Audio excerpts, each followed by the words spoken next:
to head Timnas Indonesia versus Jepang, serta prediksi line up Timnas Indonesia versus Jepang.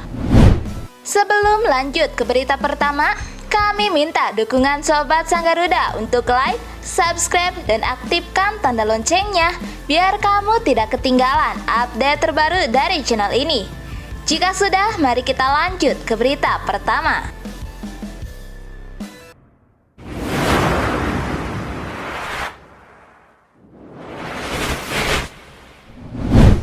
Head to head Timnas Indonesia versus Jepang. Ya, Timnas Indonesia akan menjalani laga pamungkas Grup D Piala Asia 2023 kontra Jepang. Menilik rekor head to head, apakah skuad Garuda pernah menang? Bentrok antara Indonesia versus Jepang ini akan berlangsung di Stadion Altumama, Qatar pada hari Rabu 24 Januari 2024 pukul 18.30 waktu Indonesia Barat. Baik Indonesia atau Jepang sama-sama telah mengoleksi 3 poin dari 2 matchday Grup D. Tetapi Jepang unggul selisih gol +1 berbanding dengan Indonesia -1. Duel ini akan sangat krusial bagi kedua tim. Pasalnya, pemenang akan lolos otomatis ke babak 16 besar sebagai runner-up Grup D. Di atas kertas, Jepang jauh lebih diunggulkan meraih kemenangan dalam laga ini. Seperti diketahui, tim berjuluk Samurai Biru adalah tim dengan ranking FIFA tertinggi di Asia. Jepang berada di ranking 17. Sementara itu, Indonesia berada di ranking 146, merupakan tim muda dengan ranking FIFA terendah kedua di antara 24 kontestan Piala Asia 2023. Namun, menurut rekor head-to-head kedua tim, Indonesia pernah mengalahkan Jepang. Melansir data, Indonesia dan Jepang sudah bersua sebanyak 15 kali di lintas kompetisi. Hasilnya, skuad Garuda pernah 5 kali mengalahkan Samurai Biru. Walaupun demikian, kemenangan-kemenangan Timnas Indonesia atas Jepang terjadi pada masa lampau. Terakhir kali Indonesia mengalahkan Jepang terjadi pada tahun 1981 pada tanggal 24 Februari di laga uji coba internasional yang berlangsung di Stadion Utama Gelora Bung Karno, Jakarta. 2 gol dari Bambang Nurdiansyah dan Berti Tutuharima membantu Garuda menang 2-0. Mengutip arsip harian Kompas, Indonesia tercatat pernah membantai Jepang dengan skor 7-0 di babak penyisihan Merdeka Games Malaysia pada tahun 1968 di Stadion Perak, Ipoh. Sedangkan kemenangan pertama Indonesia atas Jepang ditorehkan di ajang Asia Games Manila pada tahun 1954. Saat itu Garuda menang dengan skor 5-3.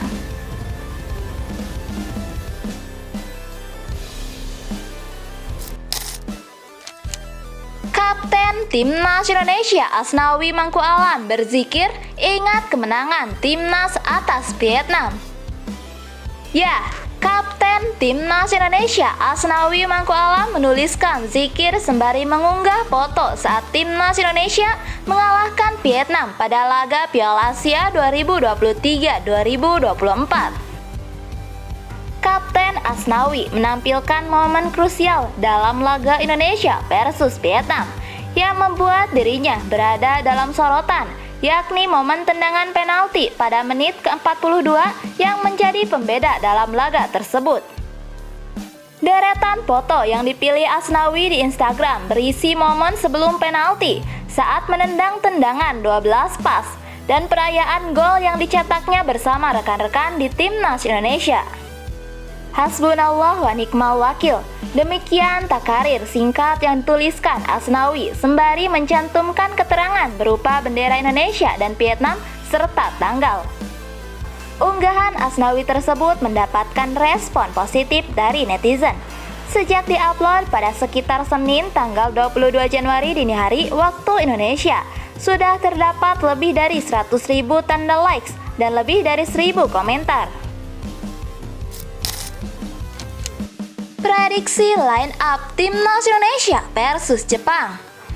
Ya, Timnas Indonesia akan menghadapi laga hidup mati kontra Jepang di matchday pamungkas Grup D Piala Asia 2023 pada hari Rabu 24 Januari 2024 pukul 18.30 waktu Indonesia Barat. Setelah melalui 2 pertandingan, Jepang dan Timnas Indonesia menduduki posisi 2 dan 3 Grup D Piala Asia 2023 dengan raihan poin identik yakni 3 angka. Jepang unggul selisih gol ketimbang Indonesia yakni +1 berbanding -1 untuk lolos otomatis ke 16 besar Piala Asia 2023 via runner-up. Juara grup sudah disegel Irak. Timnas Indonesia wajib mengalahkan Jepang. Sementara jika ingin lolos lewat jalur peringkat 3 terbaik, Timnas Indonesia bisa meraihnya dengan bermain imbang atau tidak kalah telak dari Jepang. Lantas, formasi apa yang bakal diterapkan Sintayong untuk laga nanti? Berikut prediksi line up Timnas Indonesia versus Jepang. Ya, menghadapi Jepang, Sintayong diprediksi akan memainkan pola defensif yang sangat kuat di lini pertahanan. Mengingat Jepang bukan lawan sembarangan yang mudah ditaklukkan oleh Timnas Indonesia. Penyerang-penyerang negeri Samurai Biru ataupun lini kedua mereka sangat berbahaya bagi pertahanan Timnas Indonesia. Bermain defensif adalah pilihan Sintayong di pertandingan ini. Sintayong diprediksi akan memainkan formasi 5-4-1 untuk bisa meraih hasil imbang atas Jepang. Di posisi penjaga gawang, Sintayong diprediksi akan tetap memainkan Aranando Ari yang tampil sangat luar biasa di pertandingan melawan Vietnam. Refleks dan ketenangan di bawah Mister sangat dibutuhkan lini belakang Timnas Indonesia untuk menahan gempuran serang Jepang.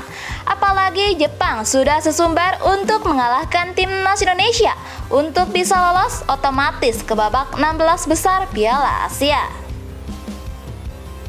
Sementara untuk 3 bek sejajar, Sintayong diprediksi akan memainkan trio Sandy Walsh, Jordi Amat, dan Elkan Bagot. Di posisi ini nampaknya akan ada sedikit perubahan line up dari pertandingan melawan Vietnam. Sandy Walsh yang tampil sangat luar biasa saat menghadapi Vietnam kemungkinan masih tetap akan diandalkan Sintayong di posisi center back. Walaupun bermain tidak dalam posisi aslinya, Sandy Walsh mampu menjawab kepercayaan Sintayong dengan bermain Spartan tanpa kompromi di lini pertahanan Garuda.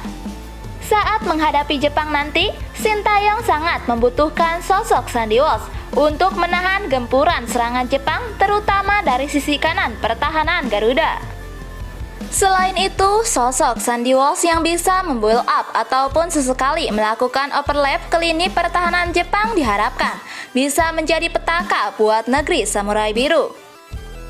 Ya, pada pertandingan melawan Vietnam, pemain berusia 25 tahun ini sesekali melakukan penetrasi ke lini depan. Bahkan, Sandy Walsh sempat beberapa kali mengancam gawang Vietnam. Sementara itu untuk Jordi Amat, diprediksi akan tetap diturunkan Sintayong untuk menghadapi Jepang. Meskipun sang pemain dalam kondisi cedera patah tulang kecil di bagian hidung setelah terkena sikutan pemain Vietnam. Tetapi Jordi Amat menegaskan siap tampil melawan Jepang. Dan untuk Elkan Bagot, diprediksi akan dimainkan Sintayong setelah absen melawan Vietnam. Pengalaman serta ketenangan Elkan Bagot sangat diharapkan Sintayong untuk menjaga area lini kiri Garuda dari gempuran serangan Jepang. Beralih ke posisi bek kanan, Sintayong diprediksi akan memainkan sang kapten Asnawi Mangku Alam. Ya, Asnawi Mangku Alam memang disorot publik sepak bola tanah air. Pasalnya di pertandingan pertama melawan Irak, Asnawi kerap kesulitan menahan gempuran Irak terutama di posisi kanan. Namun di pertandingan kedua, Asnawi Mangku Alam membuktikan kualitasnya sebagai salah satu bek kanan terbaik tanah air. Bahkan Asnawi mengantarkan skuad Garuda meraih poin atas Vietnam atas kemenangan dengan skor 1-0. Beralih ke posisi bek kiri, Sintayong diprediksi akan tetap memainkan Pratama Arhan. Ya, Pratama Arhan dibutuhkan Sintayong untuk sesekali melakukan overlap ketika skuad Garuda mendapatkan peluang serangan balik. Kecepatan serta determinasi Arhan sangat diharapkan bisa mengimbangi kecepatan para pemain Jepang. Apalagi Arhan pernah bermain di Liga Jepang bersama Tokyo Verdy. Pengalaman serta menganalisa para pemain Jepang diharapkan bisa diandalkan di sisi kiri pertahanan timnas Indonesia. Beralih ke posisi gelandang tengah. Di dua gelandang tengah ini, Sintayong diprediksi akan memainkan Ivar Jenner dan Justin Hubner. Duet ini pernah dimainkan di pertandingan melawan Irak. Justin Hubner yang bermain sangat baik di pertandingan melawan Vietnam diprediksi akan kembali dimainkan di posisi gelandang. Ya, pemain naturalisasi asal Belanda ini di pertandingan melawan Vietnam dimainkan di posisi aslinya sebagai bek tengah. Namun di pertandingan melawan Jepang, Justin Hubner diprediksi akan kembali menempati posisi gelandang. Mengingat timnas Indonesia hanya menargetkan 1 poin melawan Jepang, maka Sintayong membutuhkan gelandang bertahan yang lugas. Sementara itu, Ivar Jenner yang menjadi andalan di 2 pertandingan terakhir nampaknya akan kembali dipercaya Sintayong. Ivar Jenner yang mampu mengalihkan bola ke lini depan ataupun bertahan sangat dibutuhkan Sintayong untuk menjadi kreator serangan skuad Garuda. Beralih ke posisi gelandang kiri, Sintayong diprediksi akan memainkan Sean Patinama. Ya, Sean Patinama diprediksi akan dimainkan di posisi gelandang kiri, mengingat skuad Garuda hanya membutuhkan 1 poin untuk lolos ke babak 16 besar via posisi 3 terbaik. Sean Patinama akan bahu-membahu dengan Pratama Arhan menahan gempuran lini kiri skuad Garuda. Pengalaman serta kecerdasan Sean Patinama diharapkan bisa mengimbangi permainan Jepang. Bahkan, Sean Patinama pernah mencetak 1 gol ke gawang Irak di kualifikasi Piala Dunia 2026. Beralih ke posisi gelandang kanan. Ya, di posisi ini Sintayong diprediksi akan memainkan Jakob Sayuri. Jakob Sayuri selalu menjadi andalan Sintayong di 2 pertandingan terakhir melawan Irak dan Vietnam. Di 2 pertandingan tersebut, pemain asal PSM Makassar ini bermain sangat baik. Bahkan, Jakob Sayuri memberikan 1 assist kepada Marcelino Ferdinand di pertandingan melawan Irak. Kecepatan serta determinasi Jakob diharapkan bisa memberikan ancaman kepada Jepang ketika sang Garuda mendapatkan celah untuk melakukan serangan balik. Selain itu, Jakob Sayuri yang sejatinya pemain berposisi bek kanan, maka diharapkan bisa memberikan pengawalan ketat kepada Jepang ketika timnas Indonesia digempur habis-habisan oleh Samurai Biru. Dan untuk posisi striker, Sintayong diprediksi akan tetap memainkan Rafael Struijk. Ya, Rafael Struijk akan mencari pemain depan yang selalu diandalkan Sintayong di pertandingan melawan Irak dan Vietnam. Penguasaan bola serta kecepatan Rafael diharapkan bisa mengobrak-abrik pertahanan Jepang. Rafael Struijk yang bisa mendelai bola untuk menunggu lini kedua muncul di pertahanan Jepang diharapkan bisa sticknya mengancam gawang negeri matahari terbit. Selain itu, kecepatan Rafael juga bisa memberikan ancaman kepada Jepang.